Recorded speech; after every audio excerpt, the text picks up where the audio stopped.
Bom, pessoal, vou dando andamento aqui, fazendo as boas-vindas enquanto o pessoal vai entrando, né?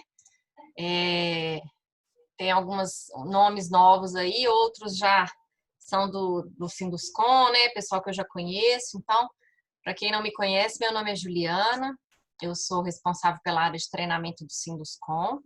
E a VMS é a nossa parceira, né, da unidade jurídica. Nós tivemos terça-feira uma palestra eu brinquei, sabe, Ricardo, com as meninas da VMS, porque foi uma palestra com 3 mulheres, né, sobre Exatamente. a Lei 14.020. Inclusive, o pessoal elogiou bastante. A gente tem Que um bom. grupo de RH que se reúne, aí a gente tem o WhatsApp, o pessoal, até o presidente do grupo falou, olha, quem não participou perdeu, porque foi um debate muito enriquecedor. Então, é um escritório que a gente sabe que, né, sempre está com o Sinduscom e a gente agradece aí a parceria de vocês, não só nessas palestras, né, como no dia a dia. E hoje a gente vai falar sobre esse tema LGPD, né, que, como você mesmo falou, né, Ricardo, várias pessoas já assistiram, já ouviram dizer, então é algo que realmente a gente já tem feito. Eu já fiz várias palestras via centro de treinamento, Uhum. FIENG já fez, mas assim, com a pandemia mudou, né? Mudou alguma Sim, coisa, protelou, eu acredito que tenha protelado datas, né? Então vocês vão falar um sim. pouquinho melhor sobre isso. Então agradeço o Paulo, né? Paulo, lá de Brasília, diretamente da capital federal, né? Para que vai falar um Eu que pouquinho para a agradeço, gente Juliana. também, né? E como sempre, pessoal, Paulo, pedir. o Paulo Oi? é meu parceiro, meu braço direito aqui nessa questão, porque nós vamos falar disso e a LGPD não caminha sem a tecnologia e a tecnologia não caminha sem o jurídico. Então, é o maior trabalho a 4 mãos que eu já vi na minha vida. É Bacana. verdade. Então, antes de passar a palavra para o Ricardo, queria fazer o combinado, né, de sempre que quem já está participando das palestras dele, já abriu, já sabe, deixar, por favor, os microfones no silencioso, né, as câmeras também, se quiser deixar habilitado ou desabilitado, no momento oportuno do debate, se quiserem habilitar, é bacana, né, para os palestrantes também verem vocês, mas no momento da explanação, vocês fiquem à vontade. E aí, o chat está aí, né, caso vocês queiram fazer perguntas, durante a explanação, fiquem à vontade. E aí, ao final, a dupla aí, Ricardo e Paulo, respondem para vocês. E aí a gente vai dando andamento nisso, tá? Ricardo, passa a palavra para você, fala um pouquinho da VMS, né? Ah, sim. E aí a gente Juliana, já entra no tema. tá, joia. Muito obrigado, Juliana, pelo convite, né? Agradeço aí ao Sinduscom por esse convite. O Sinduscom realmente é um grande parceiro aqui do escritório. A gente fica muito feliz em contribuir, em trazer as nossas opiniões, trazer o que há de mais novo aí sempre na legislação, né? E, de novo, agradeço o Paulo, que é nosso parceiro. Ele vai apresentar a empresa dele também, mas desde já fica o agradecimento, que o Paulo é sempre muito gentil, sempre atuando conosco, né? O nosso Obrigado por convite. bate-papo hoje é sobre a Lei Geral de Proteção de Dados. Espero que vocês estejam vendo minha tela aí agora. Vamos sim. Então tá bom. Então deixa eu só ajeitar aqui para ficar mais fácil. Bom, a nossa ideia aqui hoje, gente, primeiro falar rapidamente, né, do escritório. O escritório é o Veríssimo Moreira e Simas Advogados. Nós somos um escritório de advocacia empresarial, com todas as áreas do direito empresarial, sediado aqui em Belo Horizonte, mas a gente tem atuação no Brasil inteiro, né? Principalmente com filiais em Valadares e Vitória. Somos 3 fundadores iniciais, o Eurides Veríssimo, que atua na área tributária do escritório, eu que fico com a área do direito privado, né, envolvendo direito societário, contratos, a propriedade intelectual e proteção de dados, que é onde o nosso assunto, né, vai tratar hoje, e o Glaucus Simas, que é o nosso sócio aqui responsável pela área de regulatório, né, agências regulatórias e o direito do trabalho, né? Bom, estamos falando agora, já entrando no nosso tema, a ideia hoje é o seguinte: eu imagino que praticamente todo mundo já deve ter participado de alguma palestra sobre Lei Geral de Proteção de Dados, então meu objetivo não vai ser aqui fazer uma ampla explanação da lei, explicar o que é a lei, trazer, a minha ideia é trazer os aspectos gerais só para situar quem eventualmente ainda não tenha tratado da lei ou visto a lei, não sabe o que é a lei, né? Trazer as alterações que nós estamos enfrentando. E aí sim, o Paulo fala um pouquinho dos aspectos técnicos, né, de TI, né, relacionados à lei. E aí a gente não só faz um bate-papo aqui de perguntas e respostas para ficar bem dinâmico, né, para vocês. Tá? Então, o nosso objeto de análise hoje é a Lei 13.709, que fala sobre tratamento de dados pessoais. Tá? A existência dessa lei, pessoal, ela vem, né, depois que a nossa nova economia, a economia moderna, se o legislador verifica que a economia moderna é baseada em dados, né? É o novo ouro da nossa economia atual, são os dados, né? Então, por isso, a necessidade de se proteger esse bem jurídico tão importante hoje na nossa vida. Essa lei, ela foi editada em 2018, tá? Para entrar em vigor agora em 2020. O que aconteceu? Em razão, né, não só da pandemia, como de disputas até políticas, a vigência da lei ficou bem complexa, ela ficou bem fatiada, né? Então, a gente tem o seguinte, como é que ficou? Em dezembro de 2018, já entrou em vigor, a lei foi publicada, então, em 2018, né? Deveria entrar em vigor agora em agosto de 2020. Em dezembro de 2018, entrou em vigor a parte que criava as agências reguladoras que vão tratar do assunto, que é a Autoridade Nacional de Proteção de Dados e o Conselho Nacional de Proteção de Dados. Teoricamente essa parte da lei já está em vigor. Esses dois órgãos públicos estão sendo aos poucos implementados, tá? Mas eles ainda estão praticamente sem funcionamento. Bom, a lei entraria em vigor, efetivamente, tanto os direitos e deveres quanto as sanções, agora, em agosto de 2020. Para vocês terem ideia, ou seja, o mês que vem, né? Para vocês terem ideia da complexidade dos assuntos que essa lei traz, o legislador deu 2 anos, né, de vacatio legis, de período de adaptação para as pessoas, e mesmo assim não foi possível. Ainda a maioria das pessoas se implementar. Mas aí o que aconteceu? Veio então a pandemia e diversas propostas de alteração da lei, principalmente da vigência da lei, vingaram, né? Hoje o que nós temos? Nós temos uma medida provisória, que é a 959, que está em vigor. Ela tem que ser votada até agosto, tá? E essa lei, essa medida provisória, ela joga para maio de 2021 a vigência dos direitos e deveres do resto da lei, com exceção da parte de sanções, tá? E nós temos a lei 14.010, essa já é lei, que postergou para agosto de 2021 a aplicação efetiva das sanções que a lei traz. Então, nós temos, teoricamente, se a medida provisória for aprovada, e a gente acredita que vai ser aprovada, nós teremos aí os direitos e deveres começam a valer em maio do ano que vem. Mas aí a gente vai ter uma figura curiosa, que é direitos e deveres, mas sem sanção, né? Ou seja, as sanções só vão ser aplicadas em agosto, tá?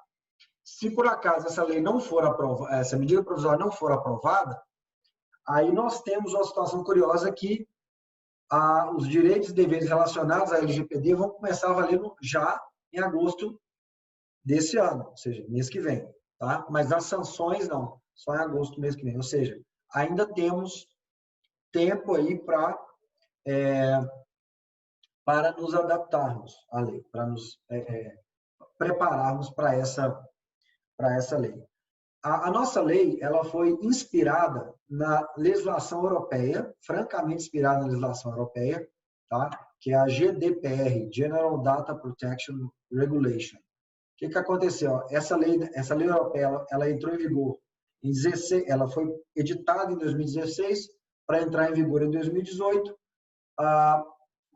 assim que ela entrou em vigor, ela começa a gerar efeitos até extraterritoriais, né, afetando as empresas brasileiras que têm negócio na Europa. Então, o legislador brasileiro viu a importância do assunto e correu atrás e já editou a nossa lei. Tá? Eu trago aqui algumas definições importantes que a lei traz. Normalmente, a legislação brasileira, as leis brasileiras, não têm o cuidado de apresentar definições, deixando essa tarefa para o intérprete. Tá? Mas essa lei foi bem didática, ao ponto de trazer algumas definições que são super importantes para o manuseio da lei. Tá? Então, a primeira coisa que a gente traz é dado pessoal. O que é dado pessoal? É qualquer informação relacionada a uma pessoa natural, identificada ou identificável. O que é isso? O que isso exclui? Primeira coisa, Ricardo, então fica evidente que a LGPD não se aplica, os direitos ali trazidos não se aplicam a pessoas jurídicas. Né? Eu tenho outros diplomas que protegem dados de pessoas jurídicas, mas não é a LGPD. A LGPD vai trazer a proteção para o cidadão, a pessoa física. Tá? E aí, dado pessoal, gente, é qualquer informação que permita conectar um indivíduo. Né? Não só nome, CPF, telefone, e-mail, até dados genéticos, né? Biometria, tudo isso é dado pessoal para fins da lei, e isso, não sei se vocês já conseguem começar a imaginar o alcance, né, que isso tem. Ao passar na portaria do prédio, deixar a sua digital lá, aquilo ali é dado pessoal para fins de tratamento. Então, a gente tem que pensar nisso. Tá? A lei traz uma outra categoria de dados, que é o dado pessoal sensível, né? Que são dados relativos à convicção religiosa, opinião política, filiação a sindicatos, opção sexual, vida sexual, saúde. Esses dados ainda têm um tratamento ainda mais restrito na lei. Tá? Titular. O titular é a pessoa dona dos dados. É a pessoa que vai ser a dona dos direitos aqui que nós vamos tratar. Tá? Sempre uma pessoa natural, pessoa física.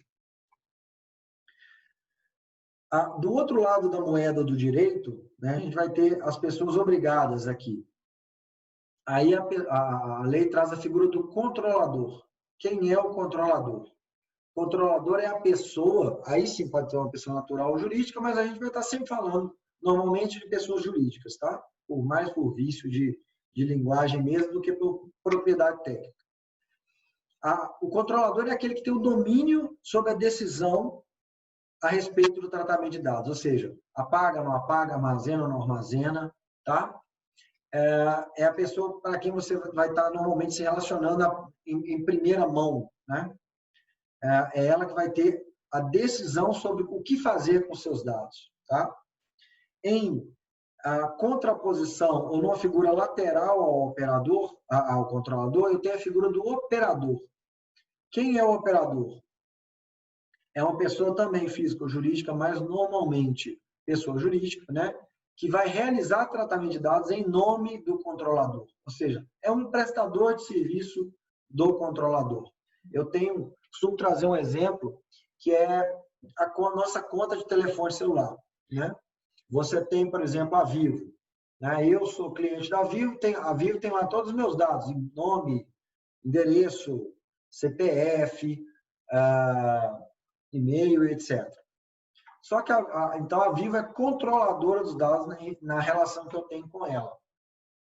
Só que a Vivo pode, por uma decisão operacional, contratar uma empresa para emitir os boletos, por exemplo. Né? Controlar a gráfica ABC. A gráfica ABC, nesse exemplo que eu estou dando, ela é operadora dos meus dados. Então, ela tem uma relação contratual com a Vivo, nesse exemplo, né? Que é super importante aqui para a lei. Por que é importante para a lei? Porque a relação entre controlador e operador é solidária perante os titulares de dados. O que é a solidariedade? Os dois são responsáveis por igual em caso de algum vazamento de dado do titular. tá? Ou seja, eles são aqui, eles são corresponsáveis por qualquer vazamento de dados, né? Disso aí a gente já extrai consequências, né? A primeira delas é você como gerente da empresa que você atua, você tem que prestar muita atenção agora nos seus operadores, né? Nos seus fornecedores de serviço, nos seus prestadores de serviço relacionados a dados pessoais, né? E aí são, às vezes, não nem diretamente relacionados a tratamento de dados, mas quaisquer fornecedores que usem dados pessoais, né? Fazer uma folha de pagamento, por exemplo, né? Essas pessoas são responsáveis. Então, você precisa ter uma relação contratual bem firmada com elas para se proteger, tá? A lei traz aqui uma nova figura, que é a figura do encarregado, né? O encarregado, também chamado de DPO ou DPO, né, pelo mercado, é a figura que a lei pede que as empresas tenham para ser o encarregado de trazer a cultura de proteção de dados para dentro da empresa e ser o contato da empresa para com o mercado. É mais ou menos o que um diretor de relações institucionais faz em relação ao mercado, a público, até com relação com investidores. Esse DPO, ele vai ser o encarregado da empresa perante o mercado nas questões relacionadas ao tratamento de dados, ok? Finalmente, eu tenho a figura do tratamento. Tratamento, a lei trouxe uma definição a mais ampla possível. Então, qualquer coisa que você pensar em fazer com dados pessoais vão se encaixar em algum desses verbos que a gente está aqui, ó. Produção, recepção, classificação, utilização, acesso, reprodução, transmissão, distribuição, arquivamento, armazenamento, ou seja, difusão, extração, transferência, todos, praticamente, eu acho que não sobrou nada, né? O que você pensar em fazer com dados pessoais, né, de titulares vai estar abrangido por essa lei, com raras exceções que a própria lei traz, tá? Então, isso traz, a gente passando de um âmbito teórico para um âmbito prático, né? Isso gera uma série de questionamentos. Para alguns a gente tem resposta, para outros a gente não tem resposta ainda, né? Vai decorrer da maturidade do mercado a respeito do assunto, né? E que vão ser soluções construídas para cada uma das empresas. A lei, agora eu trato aqui dos princípios do tratamento de dados. O que é isso, pessoal? A lei, ela busca trazer uma nova cultura de proteção de dados, né? Dentro daquilo que eu falei de que os dados são a nova economia baseada em dados, né? A lei, ela quer que qualquer pessoa que busque realizar tratamento de dados ou que realize tratamento de dados observe esses 10 princípios, tá? E quais são eles, né? Transparência. Isso quer dizer o seguinte: as informações para o titular têm que ser precisas e claras. Eu tenho que dizer ao titular o que eu vou fazer com as informações. A segurança e a prevenção são hoje contra vazamentos, né, contra danos. Esses dois fatores foram elencados a uma categoria maior ainda da lei, né? A segurança vem em primeiríssimo lugar. Então, a lei exige que se esteja praticamente no estado da arte em relação à segurança e proteção de dados. A não discriminação. O tratamento de dados não pode ser utilizado para discriminar pessoas, né? Vamos dizer assim, eu vou utilizar do meu banco de dados aqui para conceder crédito ou não conceder crédito de acordo com o bairro que a pessoa mora, por exemplo. Então, isso é algo que seria discriminatório, né? Responsabilização e prestação de contas. O que é isso? Não só cumprir a lei, mas mostrar que cumpre a lei, né? Nós vamos ver que existe um relatório de impacto à proteção de dados que as grandes empresas, principalmente, vão ter que entregar lá para a Autoridade Nacional de Proteção dos Dados, demonstrando o que ela faz para cumprir a lei, tá? Finalmente, desses 10 aqui, eu tenho 3 que são os que eu peço para todo mundo gravar. Finalidade, adequação e necessidade. O que é isso? Né? Até então, até hoje, a prática do mercado eu vou coletar a maior quantidade de dados que eu conseguir dos meus clientes, né? Para se um dia eu precisar, ok, eu tenho eles. Não. Agora é diferente. O que a lei pede é o seguinte: ao requerer dados, ao tratar dados, eu tenho que dizer para o meu titular, para o titular dos dados, para que eu estou pegando os dados dele, para que eu estou coletando os dados dele. Né? Esse é o que a lei fala do propósito legítimo e comunicado. Então, olha, eu quero o seu e-mail para eu te mandar uma nota fiscal eletrônica. Né? Para isso. Então, para isso eu dou meu e-mail, ok. E aí tem a ver com a adequação. Eu não posso mais desvirtuar essa finalidade. Tá? Ou seja, se eu obtive o consentimento do titular dos dados para mandar para ele uma nota fiscal eletrônica, eu não posso me valer do e-mail dele para mandar um e-mail marketing, para mandar propaganda. Isso seria uma desvirtuação, né, da finalidade que eu propus. Ok? E a necessidade, né, é coletar o mínimo de dados necessários para a finalidade que foi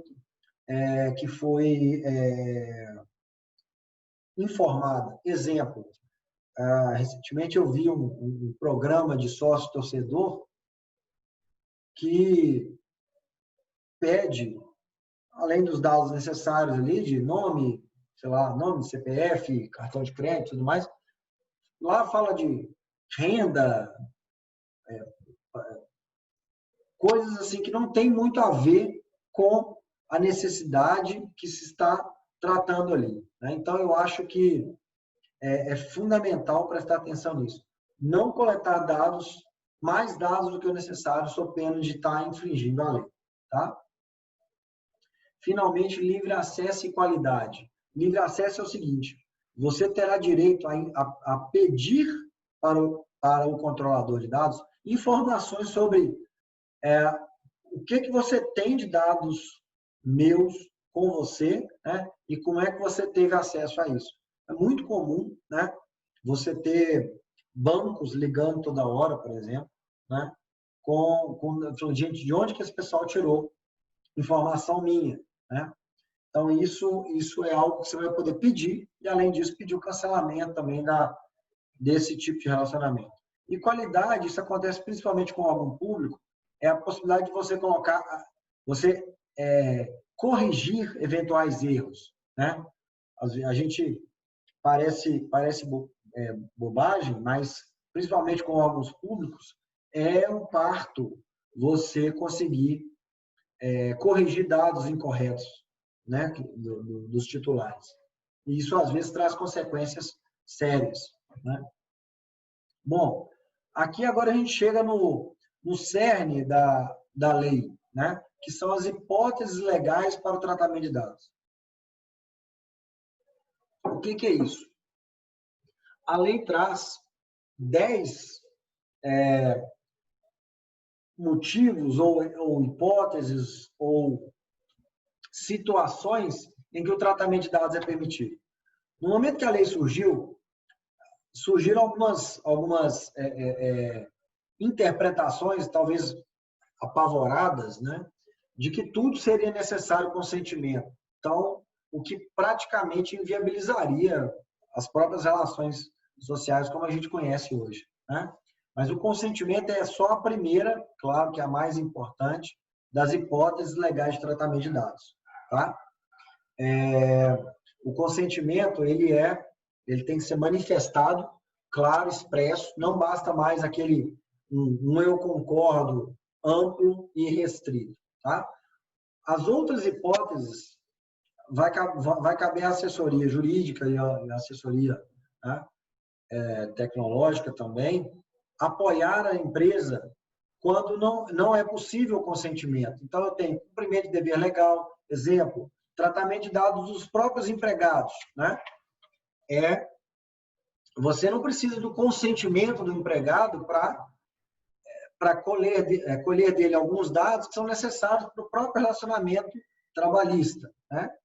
Exercício regular de direitos, por exemplo, é uma outra hipótese.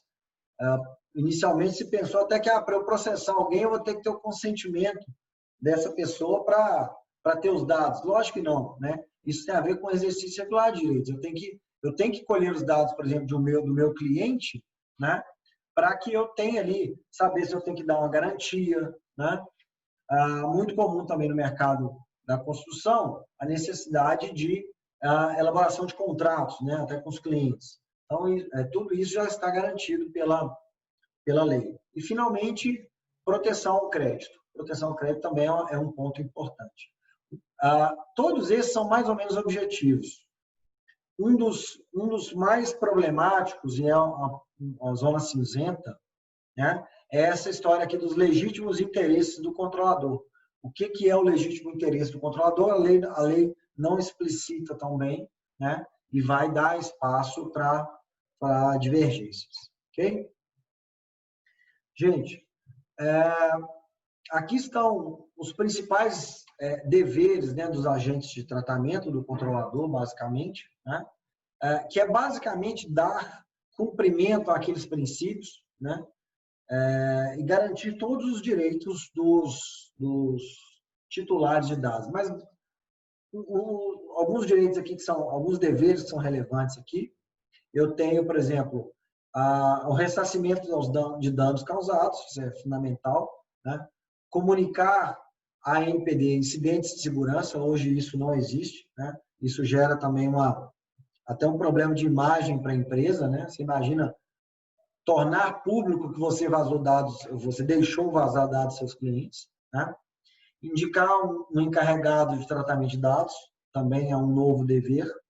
Manter registro das operações de tratamento, isso aí vai ser um prato cheio para o trabalho do Paulo, né?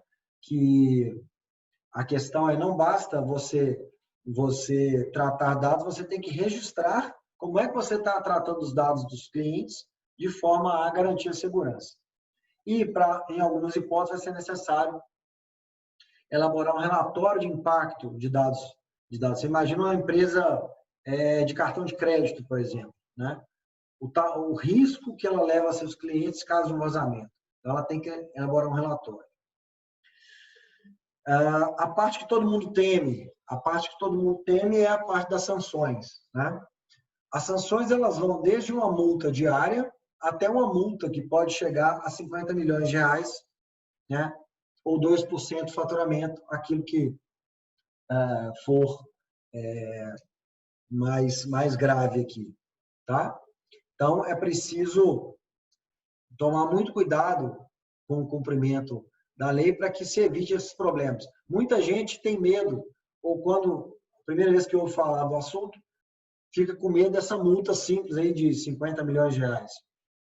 Ela, para mim, nem é a mais grave. Para mim, o mais grave é a que está aqui, ó, publicização da infração, ou seja, dando a imagem que isso pode causar, tá? E também essa história aqui, ó, tutela individual e coletiva dos direitos. O que é isso? Eu estou falando aqui de talvez milhares de consumidores ajuizando ações individuais pedindo dano moral de 5 mil reais, 3 mil reais, R$1.000, né? O que gera um aumento grande do contencioso. E também a presença do Ministério Público com a possibilidade de ações coletivas, né? Isso também gera um grande risco, tá? Para os controladores de dados, tá? Normalmente, aqui agora eu falo das áreas impactadas da empresa pela lei. Normalmente a gente começa a falar sobre o assunto ou pelo pessoal do TI ou pelo pessoal do jurídico, né? Mas é importante notar que a LGPD impacta todas as áreas da empresa e todas as áreas da empresa devem ser cobertas. Recurso humano, logística, segurança da informação, próprio departamento jurídico, né? Desenvolvimento de novos produtos, tudo isso é impactado pela lei e deve prestar atenção aos seus novos parâmetros, tá? Falando aqui agora até, e a gente vai abrir para perguntas também mais para frente, depois que eu passar a palavra para o Paulo, sobre as perspectivas da lei, né? Muita gente tem enxergado eu acho que pós-pandemia a LGPD vem com força, prova disso é o número de inscritos aqui na live, a gente fica muito feliz, né, de ver o interesse de vocês, mas muita gente percebe a LGPD, a implantação da LGPD só como custo, né? Eu trago aqui uma pesquisa da Cisco, a Cisco Data Privacy Benchmark Study, está na internet também, fácil de achar. Ela mostra que as empresas que têm implantado ferramentas de segurança de dados têm percebido incremento em suas receitas ou uma percepção de melhores redução de riscos, ou seja, e benefícios financeiros diretos e indiretos. Então, para mim, o cenário pós-pandemia é de empresas começando a voltar a sua atenção para esse assunto, né? Os cidadãos notando, até em decorrência das medidas que foram tomadas aí ao longo da pandemia, a importância, tomando consciência da importância da proteção dos dados pessoais, né? E buscando seus direitos em breve, logo quando a lei entrar em vigor pleno. Então, assim, eu vejo a necessidade, assim, cada vez mais urgente de se pensar na implantação, na implementação desses assuntos. Isso vale para todas as empresas que, direto ou indiretamente, tratam dados, né? Existem empresas que têm volumes de dados maiores, mas as empresas do Sinduscom, por exemplo, normalmente não são empresas que têm um volume de dados como um supermercado, uma empresa de varejo, mas tem empregados, tem também dados, né, dados pessoais que merecem a proteção, sim. Tá? Pessoal, a minha ideia aqui era só fazer esse breve panorama da lei, tá? Para a gente voltar falando nas perguntas e respostas. E eu agora passo a palavra para o Paulo, agradeço aí, passo a palavra para o Paulo para ele falar um pouquinho do outro lado, ou da segunda vertente desse assunto, que é a implantação técnica. Como é que a gente faz, né? O direito, eu falo que o direito diz qual é o direito. E a tecnologia, com o Paulo, vem mostrando como é que se deve fazer. Ou seja, o direito fala, você deve proteger os dados. Ah, tá bom. Agora, como é que eu protejo os dados? Aí, o desafio do Paulo. Muito obrigado. A gente volta aqui nas perguntas. Aqui. Obrigada, Ricardo. Obrigado, Juliana. A palavra está com o Paulo aí. Vamos lá, Paulo. Gente, boa tarde. Agradeço, doutor Ricardo. Juliana, muito obrigado aí pela oportunidade, a todos que estão presentes aí do Sinduscom. Vou falar um pouquinho, então, sobre como a gente pegou todo esse desafio da lei, né? 1 ano e meio estudando como operacionalizar. Trouxemos aí o ServiceNow, que é uma das plataformas líderes mundiais na área de gestão de risco e de compliance. Foi eleita em 2018 a empresa mais inovadora do mundo por permitir uma automação de processos e uma automação das leis, né? A gente trabalha muito aqui com compliance, então a gente personalizou a Lei de Proteção de Dados brasileira dentro dessa plataforma, que é toda na nuvem, todas como serviço, e isso levou 1 ano e pouco para traduzir 65 artigos da lei, da LGPD, e adequar aqui.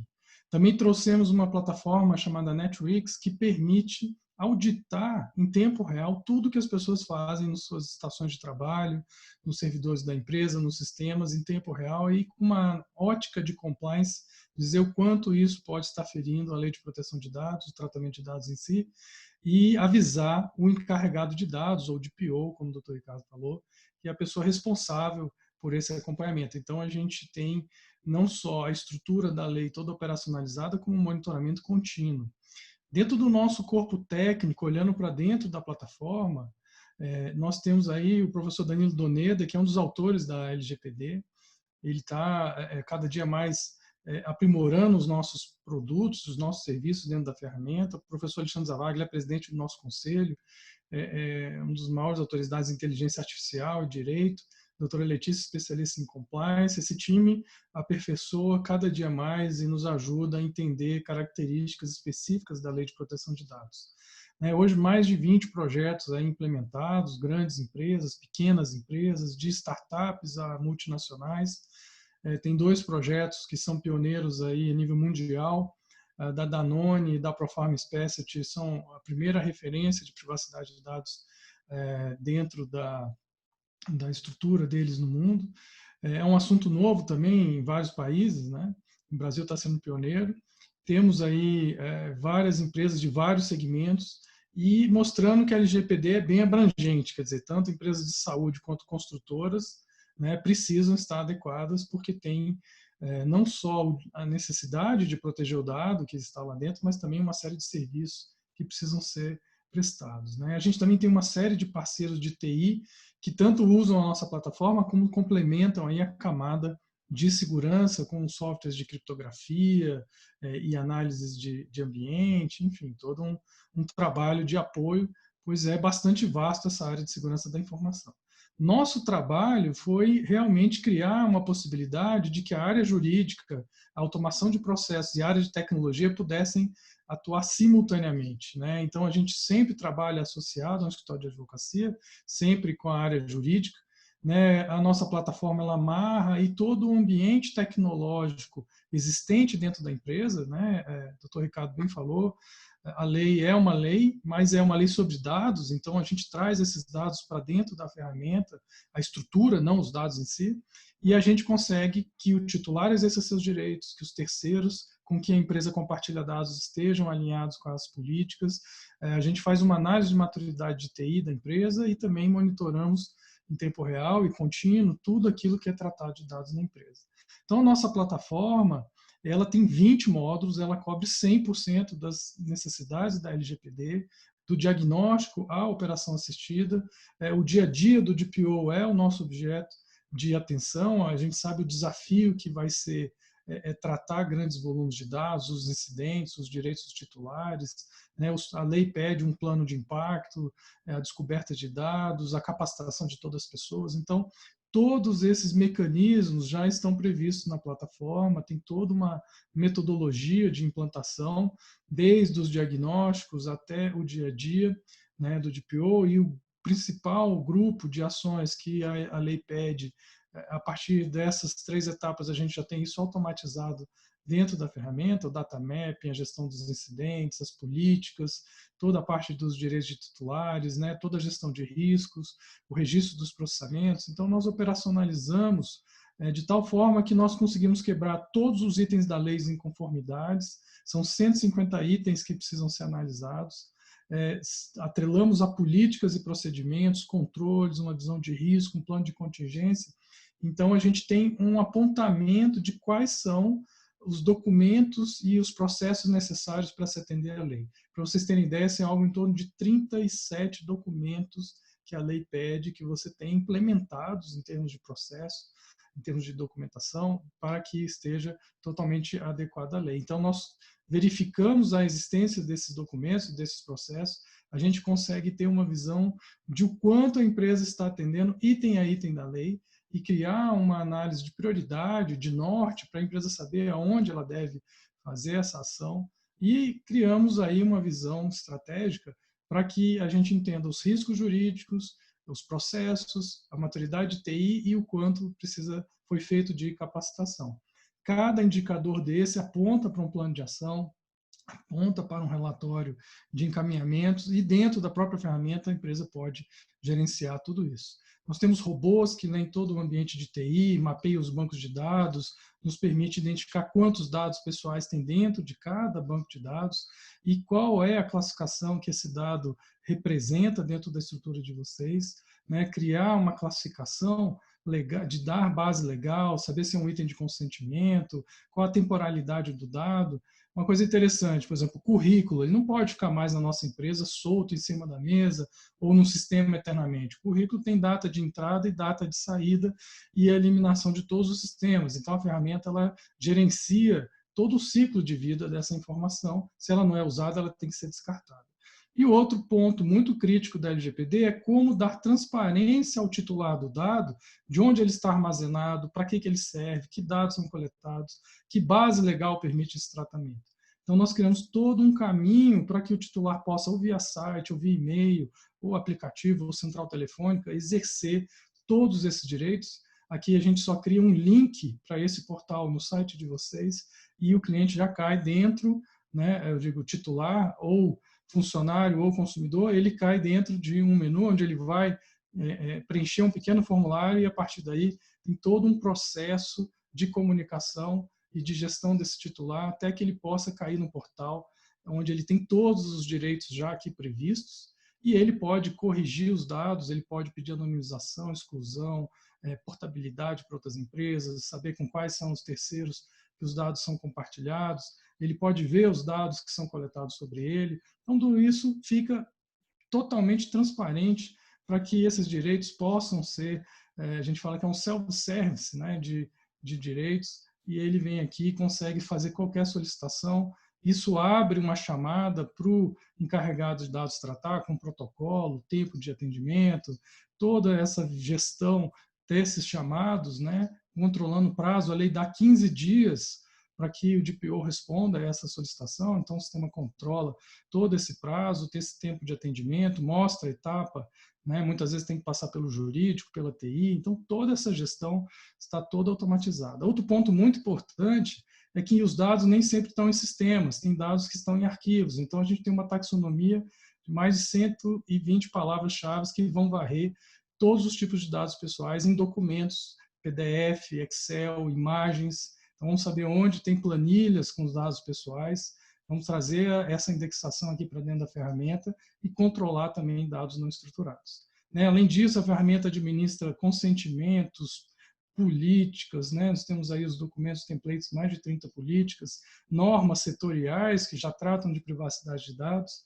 toda a parte de questionários que são feitos inicialmente para mapear processos e contextos de tratamento de dados, mapas de riscos, os relatórios já são todos emitidos dentro da ferramenta automaticamente, toda a parte de gestão de incidentes, com o NetRisk Audit eu vou saber tudo o que as pessoas fizeram dentro do tratamento de dados da empresa e avisar em caso de risco o DPO e também em relação ao ambiente, como é que está configurada a segurança desse ambiente. Então, tudo isso gera um protocolo, gera uma ação e o DPO tem como acompanhar toda essa gestão do que é tratado de dados aqui. Também todos os terceiros com que a empresa compartilha dados, tudo isso fica dentro de um portal, gestão de termos aditivos, contratos, riscos, auditorias, toda a parte de esforço de capacitação. O artigo 41 diz que você tem que treinar todos os funcionários que tratam dados. Nós temos um parceiro que tem um módulo aqui de 120 aulas de LGPD e cibersegurança no formato de gamification. Também tem toda a parte de gestão de cookies e tudo que é diagnóstico, ação e orientação jurídica vira um plano de ação. A gente consegue acompanhar por diretoria, por área, por tipo de risco, por processo, por prioridade, toda a visão também no formato de Kanban, podendo administrar esses cartões que tem aqui planos para cada área. Então, toda essa visualização ela permite o DPO de chegar no detalhe das tarefas que precisam ser tratadas. A nossa solução ela cobre praticamente 100% do que a IAPP, que é uma entidade mundial, pede para que uma ferramenta de governança tenha. Uma coisa interessante, nós estamos fazendo um programa para a Bayer, que ela busca adequar, não a Bayer, porque ela já se adequou, mas ela tem uma rede de 250 distribuidores no Brasil e ela precisa adequá-los. Então, criamos um programa atrelado aí a um programa de fidelidade, de pontuação, e essa pontuação garante que esse distribuidor participe do projeto. Então, é uma visão também de efeito cascata, fazer palestras para esse time e tal. E é isso, gente. A gente realmente, eu resumi aqui bastante para que a gente pudesse interagir, e queria me colocar à disposição de vocês também para qualquer dúvida e qualquer atuação aí junto com a MMS Advogados.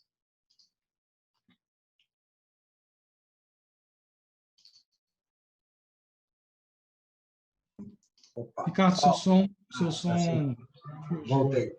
Ô, Paulo, muito obrigado. Eu acho que o pessoal consegue, com a sua apresentação, ver o desafio, né, do ponto de vista tecnológico, que é aquilo que eu estava falando. O direito diz o que fazer. Agora, como fazer, não adianta, precisa de ferramenta, porque você imagina que o José da Silva manda um e-mail ou liga para a empresa perguntando se tem dados dele e que ele quer apagar tudo.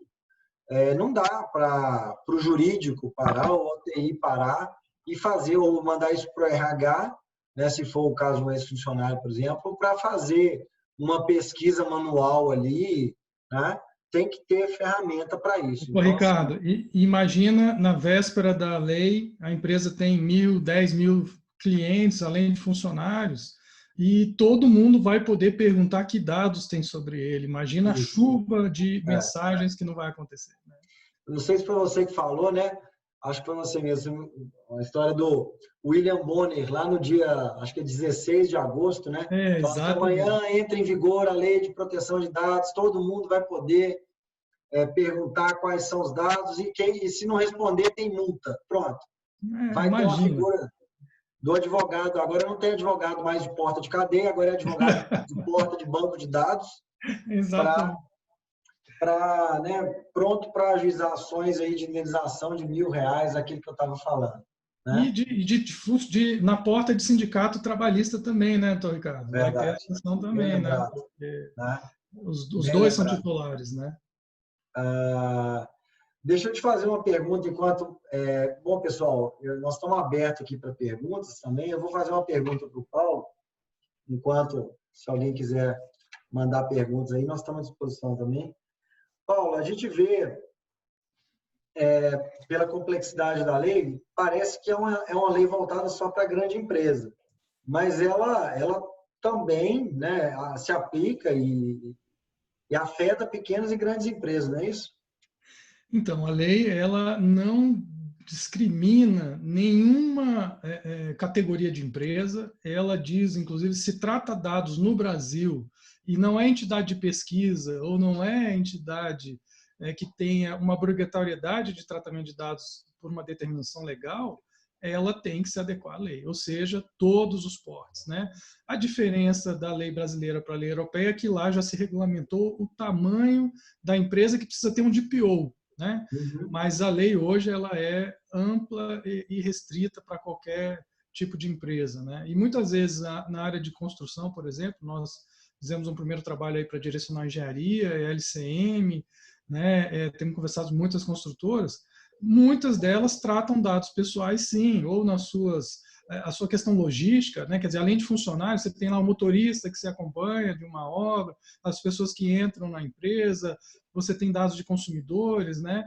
Você tem, apesar de a operação parecer B2B, tem aí, no princípio, já uma série de informações pessoais e depois tem também informações que são da questão da venda de imóveis, a questão imobiliária. Então, ela começa a crescer e ficar complexa, né, doutor Ricardo? Então, todos devem realmente se preocupar e buscar se adequar, porque o processo é longo e complexo. Lá no começo da lei, a gente começou a dar palestra sobre o assunto. Faltam 2 anos para a lei entrar em vigor, vamos começar. Aí falta 1 ano, faltam 6 meses, agora a gente já está assim, já não está dando tempo mais, né? É verdade. O Paulo falou aí da direcional, eu lembro direitinho, quando a direcional começou a tratar os dados para LGPD, todo mundo falou assim, para quê? Isso vai cair, essa lei não vai vingar, vocês estão tratando disso à toa e tudo. E aí eu lembro desse nosso grupo de RH que eu citei no início, algumas empresas falaram assim, olha, mas se entrar, a direcional está dando um passo enorme na frente de todo mundo e ela vai se dar bem, porque realmente não são só dados dos empregados, né? São dados de clientes, É uma série de dados que eu acredito, né, Paulo, que eles tenham colocado aí, que dá para monitorar de uma forma mais tranquila. E é igual o E-Social, que eu brinco. Quem teve no início lá, quando falou-se que viraria lei, que viraria, né, uma regra de utilização no RH, já se organizou, não ficou doido não, mas quem não se organizou deu uma surtada aí. Tem uma pergunta, doutor Ricardo, aqui de alguém da Intacta, né? Você viu? Sim. É do João Paulo. Isso. Vamos lá. Quais cuidados devemos ter ao disparar um WhatsApp para um interessado que visitou nos últimos meses um de nossos empreendimentos? É o João? Ô, João, obrigado pela pergunta. Eu acho que é o seguinte, quando alguém visitar um empreendimento, nós vamos ter que ter um formuláriozinho de consentimento ali para o marketing. O marketing é o principal foco de problemas na experiência europeia, principalmente o meio marketing. O meio marketing foi a primeira ferramenta que começou a dar multa na Europa, né? Então, assim, o meio marketing não autorizado. Então, a minha ideia, a minha solução para essa questão seria realmente ter, naquele termo de visita lá do empreendimento, você ter um consentimento ali para mandar, né? Aqui a Galdina está falando, fale um pouco sobre esse termo de consentimento. É basicamente isso, é uma declaração, né? Que ela vai ter que estar ou escrita em papel, no exemplo desse aí de uma visita ao empreendimento, ou registrada em e-mail eletrônico, como o Paulo bem tratou, né? Dando ali a clareza, o titular do dado, deixando muito claro que permite a utilização daquele dado, de qual dado e para qual finalidade, aquilo que eu falei. Então, se eu dou consentimento para me mandar um WhatsApp a respeito do empreendimento, depois eu não posso receber um WhatsApp relacionado a outros assuntos. É mais ou menos por aí. Não sei se o Paulo quer complementar. Só uma complementação. É o seguinte, não é que a gente vai parar de usar os dados, né, doutor Ricardo? É deixar claro o uso dele, é proteger o dado, é mostrar com quem esse dado vai ser compartilhado. Então, é criar uma política mesmo. O que estava acontecendo é que o nosso dado começava no stand de vendas de uma construtora e termina numa empresa de seguros que sabe que a gente comprou um apartamento e que depois liga para uma outra empresa. Quer dizer, você começa a receber um monte de ligação e não sabe de onde veio. Quer dizer, hoje isso tem que estar previamente escrito para que a pessoa concorde. Olha, e tem que estar assim, a gente tem trabalhado muito com visual law, né, doutor Ricardo? A lei tem que estar em quadrinhos, desenhada, não pode estar mais na letra miúda ali, né? Exatamente. Olha, o seu dado nasceu aqui, vai para qual empresa, a gente vai fazer isso, vamos cuidar dele assim, vamos compartilhar. Agora, o consentimento, gente, é a base mais fraca que existe para a gente usar o dado, né, doutor Ricardo? Ela pode ser revogada. Então, também tem que ter o caminho contrário. Se eu fui no stand, se eu dei o consentimento, mas eu não quero mais, eu tenho que ter o caminho para ir lá e retirar, e revogar esse consentimento que eu dei. Então, esse caminho, ele agora passa a ser de duas mãos, né? Eu dou, mas eu posso tirar. Por isso que o consentimento é uma base fraca, porque a pessoa pode revogar e você não pode mais usar aquele dado daquele cliente. Então, é importante que haja esse estudo prévio do escritório de advocacia para que ele crie toda a garantia jurídica para que você tenha o máximo de possibilidades que, em extinguindo uma base legal, você tenha outra. Acabando uma possibilidade, tem outra, porque você pode sempre usar o dado. É caro a gente ter dados, né? É caro captar um bom cliente, perspectiva de ter esse cliente. O que a lei visa é tentar coibir esses abusos que estavam acontecendo e também a massificação, né, do compartilhamento desses dados. Isso é muito, muito comum, essa massificação que você falou, por exemplo, a gente vê em quem se aposenta. Isso é um caso real, né? A pessoa se aposenta, saiu lá do INSS, antes de ela chegar em casa, já está recebendo ligação de banco, entendeu? Falando, oferecendo crédito. Como é que isso é um vazamento de dados assim, absurdo, né? Mas esse ponto que você falou é muito importante sobre a questão das outras as outras hipóteses de tratamento de dados que eu falei, né? Temos um cliente que é um grande e-commerce de varejo, de construção também. Ele falou assim, olha, não tem a menor possibilidade da lei entrar em vigor e eu perder meu banco de dados. Eu tenho milhares de consumidores aqui que eu faço, né, follow-up, que eu faço propaganda com eles. Se eu perder isso, eu fecho a empresa. Então, a gente tem que estar não só com consentimento, que é a ponta que você falou, mas, por exemplo, se valer das outras hipóteses lá do legítimo interesse, né? Outras hipóteses para resguardar o consentimento, para resguardar a utilização do dado. Né? Então, Ricardo, Deixa eu fazer uma pergunta. Perdão, desculpa, Júlia. Não, eu ia fazer uma pergunta em relação a isso que vocês estão falando. Por exemplo, aí até pensando no Sinduscon, nos nossos cursos, né?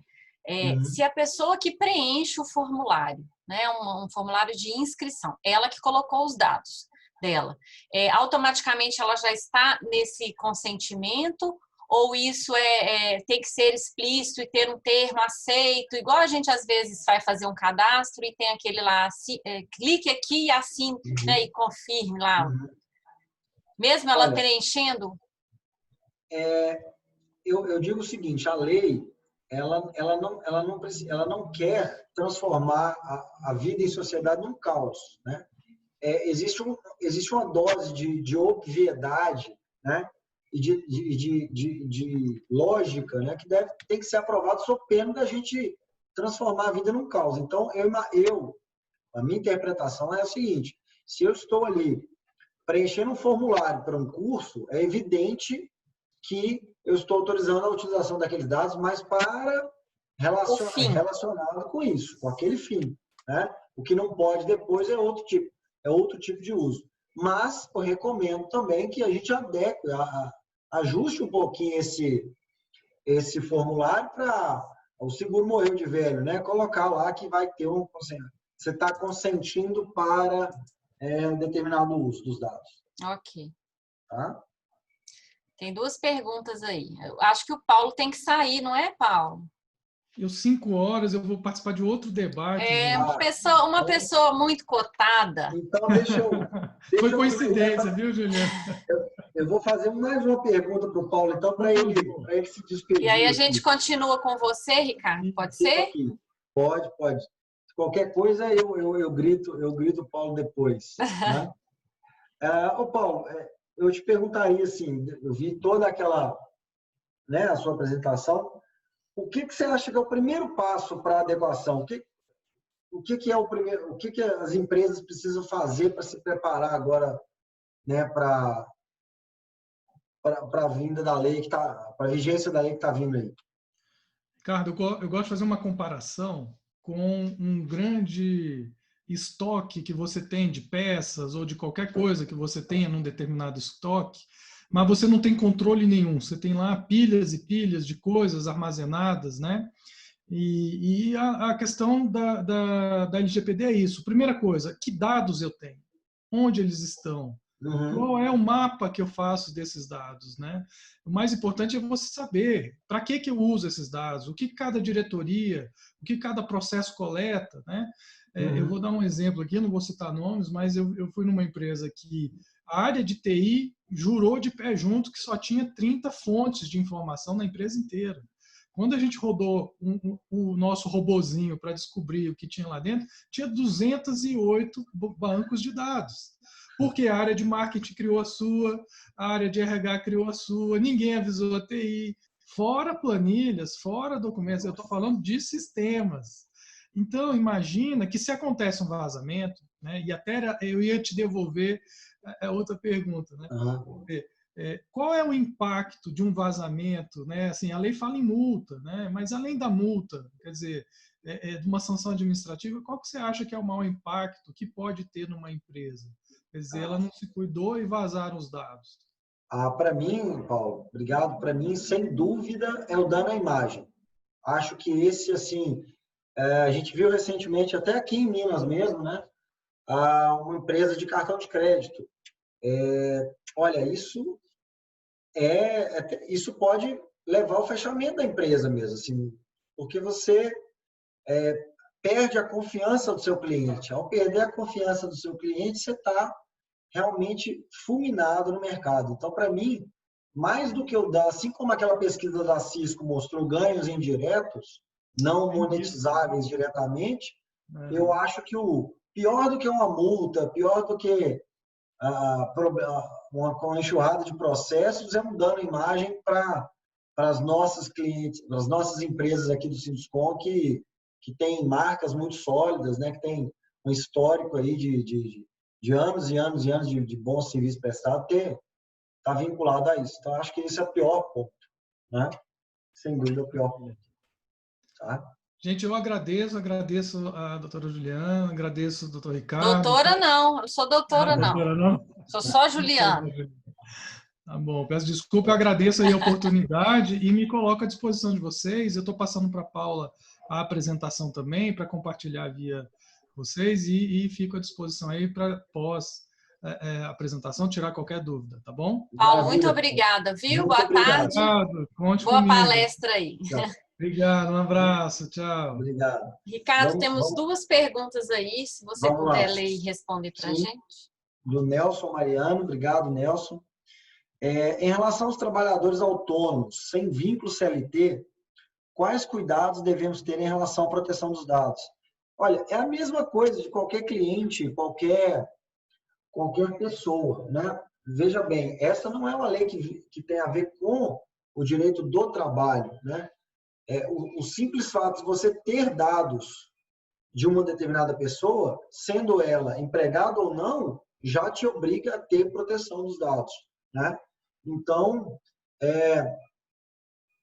esse trabalhador autônomo aqui, sem vínculo de CLT, eu me resguardaria contratualmente. Eu imagino que pelo menos um contrato de prestação de serviço a empresa tem que ter, né?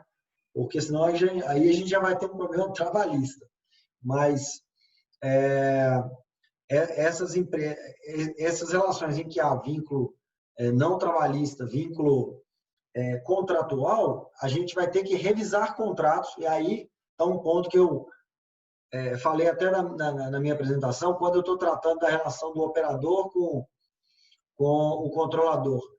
Gera dois pontos importantes. Você ter bons fornecedores, né? Fornecedores confiáveis, né? Auditá-los e revisar os contratos que você tem hoje com essas pessoas. Fundamental. Isso vale, então, tanto para trabalhadores autônomos, né, quanto para outras empresas. Aproveitando a deixa para falar dos empregados, é fundamental revisar tanto o contrato de trabalho quanto as políticas internas da empresa para deixar claro que os empregados, né, foram treinados, têm que ser treinados a respeito das obrigações que tem a ver com a LGPD, né? E que estão cientes ali das obrigações, até porque, até para que você tenha a possibilidade de realizar uma demissão por justa causa, por exemplo, por um vazamento feito por imperícia, por um problema técnico do funcionário. Tá? Mais uma pergunta da Galdina. Eu posso solicitar o termo de consentimento para um candidato em relação ao armazenamento do currículo dele, uma vez que não é mais permitido reter esse currículo quando o candidato não for selecionado? Sim, é o que o Paulo falou. O ideal é que se tenha, né, o consentimento ali para armazenar por um tempo. Não é que não é permitido reter esse currículo. O ideal é que se descarte essa informação depois de um determinado tempo. Tá, Galdino? Não é que você não vai reter. Mas o ideal é que você, ao receber, né, tenha esse consentimento, ou até imagino que seja, por exemplo, pelo site, o site da empresa, né? Na hora que você vai fazer vai aplicar para uma determinada vaga, você vai ter que clicar ali para dizer, olha, eu consinto o tratamento dos meus dados aqui no meu currículo para fins de participar desse processo seletivo. Tá? Tá. O Jonas está perguntando, não ficou muito claro para mim o início de vigência da lei e o início da aplicação das sanções. São diferentes? Ô, Jonas, acredite que os nossos legisladores conseguiram criar essa proeza, essa jabuticaba. é verdade, a gente aprende na faculdade que não existe direito sem sanção, né? Mas o nosso legislador conseguiu criar essa proeza. Então, é isso que eu apresentei aqui na... Vou até colocar aqui de novo, para todo mundo ver. É isso aqui, ó. Vou colocar aqui.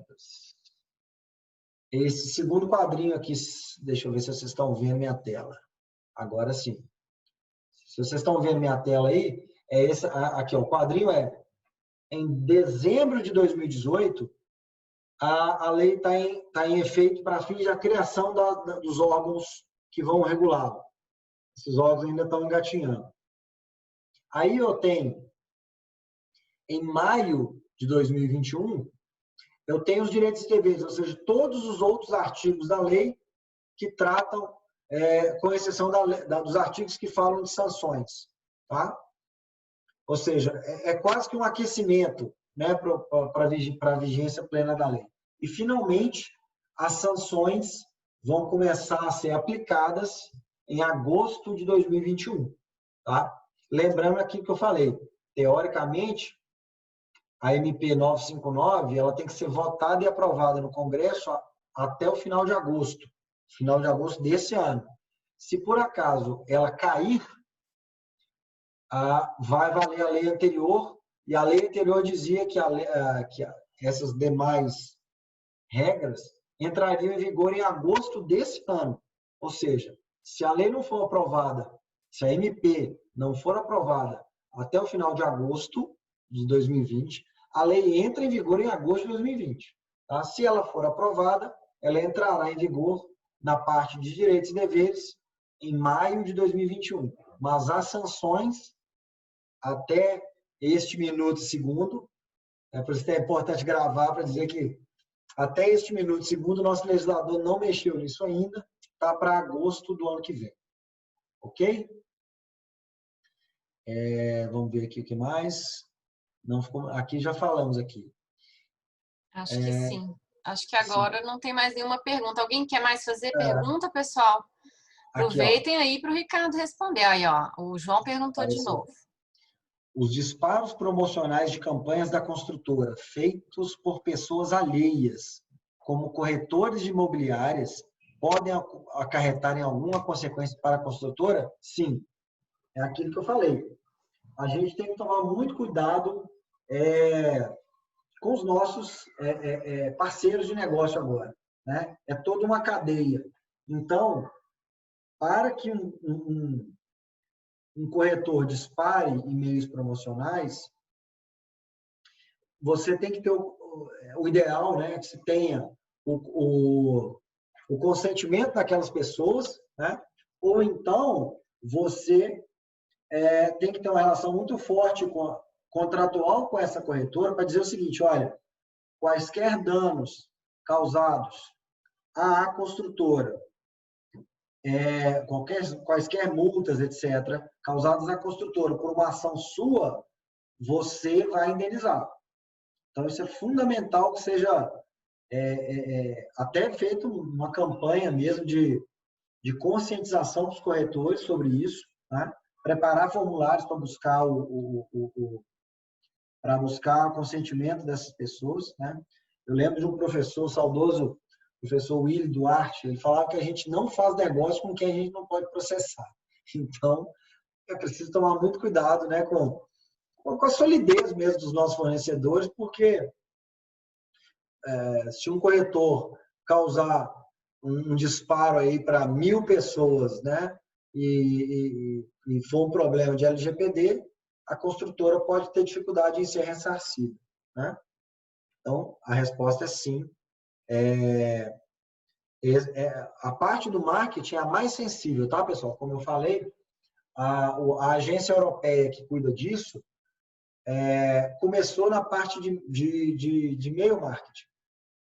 Foi onde começaram as multas, tá? E é o maior desafio mesmo. Como eu falei, nessa questão daquelas 10 hipóteses de tratamento, o legítimo interesse do controlador, o marketing está lá no legítimo interesse.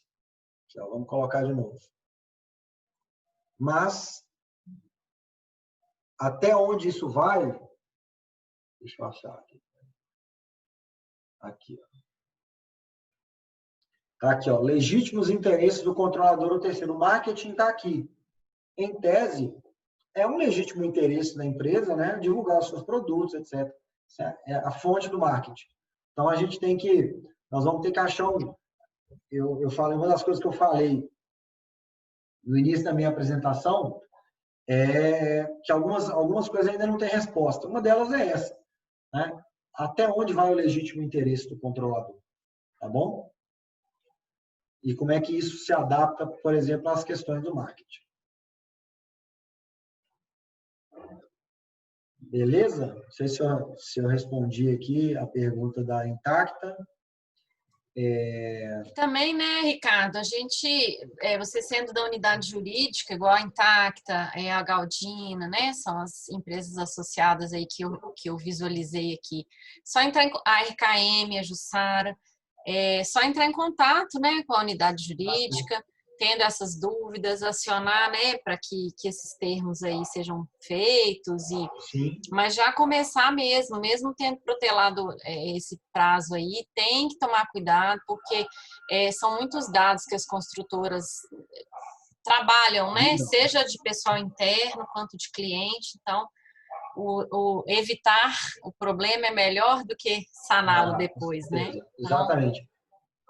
É isso mesmo. E aquilo que o Paulo falou, né? O trabalho de implementação é um trabalho complexo, porque envolve a empresa inteira, demanda pelo menos uns 3 meses de trabalho, e o que a gente percebe, o que vai acontecer, é uma enxurrada de aquela história do brasileiro deixar tudo para a última hora, né? Espero que isso não aconteça, porque vai chegar lá em maio, né, faltando alguns meses para as sanções entrarem em vigor, as pessoas começarem a correr atrás, vai realmente ter uma dificuldade, a qualidade do trabalho pode estar prejudicada por uma questão de correria, de você ter várias pessoas, né, fazendo a implementação ao mesmo tempo. Então, assim, é fundamental pensar, se programar, colocar esse orçamento, pelo menos no orçamento do ano que vem já. Verdade. Para que esse assunto seja tratado. Senão, eu falo, aquilo que eu gosto de trazer aquele slide dos ganhos, porque é realmente fazer do limão uma limonada. A gente percebe que quem cuidar dos dados do cliente vai ter um ganho lá na frente, né? Da imagem, da qualidade e tudo mais. Isso mesmo. Bom, pessoal, aqui, ó, tem mais um. Envolve desde a guarda de documentos rescisórios dos colaboradores até mesmo abordagem do WhatsApp por corretores parceiros. Sim, é isso mesmo. É aquela primeira definição. Tudo que for dado pessoal, né, tudo que for relacionado, né, a dados pessoais está resguardado pela lei. Aí é que vem algumas questões, por exemplo, eu tenho, mesmo para os colaboradores e empreiteiros, mesma coisa, com certeza, não tem dúvida. Se você tem dados pessoais, seja do seu advogado, da secretária do fornecedor, de alguém, tudo isso é dado pessoal, né? Então, o que acontece? A gente vai ter que, cada uma das situações de direito, ou cada um dos problemas que nós vamos enfrentar, vai ter um tratamento jurídico. Por exemplo, falando aqui de dados documentos rescisórios. Imagina que eu fui funcionário, fui demitido e mando um e-mail bravo lá depois, eu quero que apague tudo meu aí. Qual que é a resposta do jurídico? Não vou apagar, porque eu tenho o dever legal de guardar esses dados por 5 anos. Por exemplo, dados até de 10 anos para a INSS. Então, o jurídico vai ter esse trabalho, né? Cada uma das linhas de negócio, cada negócio vai ter desafios, né? Esse outro cliente que eu falei, por exemplo, que tem o trabalho de e-commerce pesado, né? Falou assim, olha, tem a figura do carrinho abandonado do e-commerce, né? Aquilo que você faz lá na Amazon, por exemplo, eu vou comprar esse livro. Clica no livro, deixou ali no seu carrinho, não vou comprar, não, desisti. Isso pro para o pessoal de e-commerce, o carrinho está lá abandonado. É como se você tivesse deixado o carrinho abandonado no supermercado. Existem empresas que vão tentar, aí você começa a ser bombardeado, olha, seu livro está te esperando, etc. E tal. Então, tudo isso são desafios para o jurídico, né? E as empresas do ramo da construção também vão ter seus desafios próprios que vão ter que ter soluções desenvolvidas, né? Especificamente para elas. Tá bom? Só para fechar aí, vão responder a Regina, mas eu acredito que sim, tá, Regina? Pelo tudo que o Ricardo falou aí, eu acho que a sua resposta é sim. A Galdina aí. Se você tem dados pessoais, seja lá de quem for, né?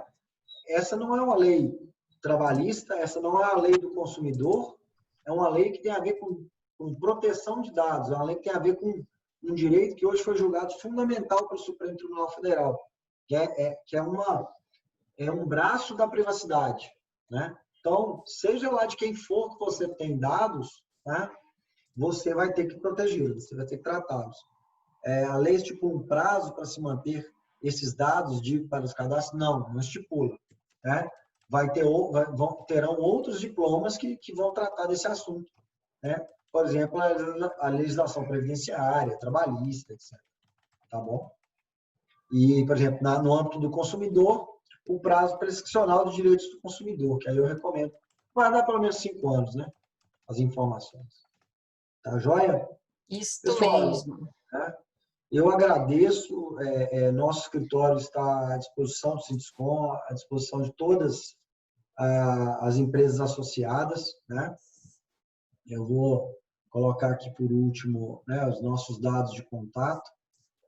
Agradeço muito mais uma vez o convite e fico à disposição de vocês aí, né, não só para esse assunto, mas para quaisquer assuntos aqui do direito empresarial, que é sempre muito dinâmico, e a gente realmente vai ser um prazer poder ajudar vocês aí, e principalmente nesse desafio aí da LGPD, que é um grande desafio.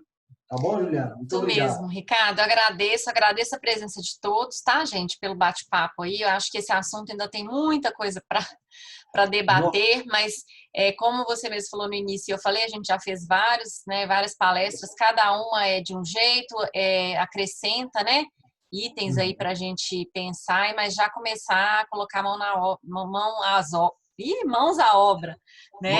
Mãos à obra. Então, é um desafio e tanto, mas que a gente dá conta, né? Ricardo, muito obrigada. Paula, muito obrigada. Boa tarde, pessoal. E até semana que vem, terça-feira, temos palestra, tá bom? Um abraço, até mais. Obrigado. Um abraço. Tchau, gente. Obrigado.